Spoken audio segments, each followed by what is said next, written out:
IPL 2025లో భాగంగా చపాక్ స్టేడియం వేదికగా sunrisers Hyderabad versus Chennai super kings match జరిగింది. ఈ మ్యాచ్ ధోనికి 400వ టీ20 కావడం విశేషం. దీంతో ఈ మైలురాయి మ్యాచ్ కోసం క్రికెట్ అభిమానులు భారీ స్థాయిలో చపాక్ స్టేడియానికి తరలొచ్చారు. అయితే ఈ మ్యాచ్లో ధోని తన బ్యాట్ను సుత్తితో దబాదబా బాదుతూ కనిపించాడు. ఎందుకంటే ఐపీఎల్ 2025లో అంపైర్లు అనుమానం వస్తే క్రీజ్లోకి వస్తున్న బ్యాటర్ల బ్యాట్లను తనిఖీలు చేస్తున్న సంగతి తెలిసిందే. బ్యాట్లు నిబంధనలకు అనుగుణంగా ఉన్నాయా లేదా అని టెస్ట్ చేస్తున్నారు.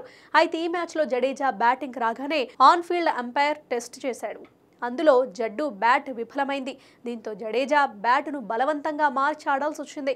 ఈ సంఘటన జరగగానే కెమెరాలన్నీ సిఎస్కే డ్రెస్సింగ్ రూమ్ వైపు తిరిగాయి. అయితే అక్కడ జడ్డు బ్యాట్ చెక్ చేయగానే వెంటనే ధోని ముందు జాగ్రత్త పడ్డాడు. తన బ్యాట్ను స్వయంగా టెస్ట్ చేసుకున్నాడు. ఏదో తేడాగా అనిపించడంతో డ్రెస్సింగ్ రూమ్లోనే కాసేపు తన బ్యాట్ను సుత్తితో బాది సరిచేశాడు. దీనికి సంబంధించిన వీడియో వైరల్గా మారింది. ఆ తర్వాత అదే బ్యాట్తో క్రీజ్లోకి దిగాడు మహి. కానీ తన బ్యాట్ను గెలిపించలేకపోయాడు. 10 బంతులు ఎదుర్కొని ఒక్క 4 సాయంతో 6 పరుగులు మాత్రమే చేశాడు. దీంతో సిఎస్కే ధోని అభిమానులంతా నిరాశ చెందగా ఒక్కసారిగా చపాక్ స్టేడియం కూడా మూగబోయింది.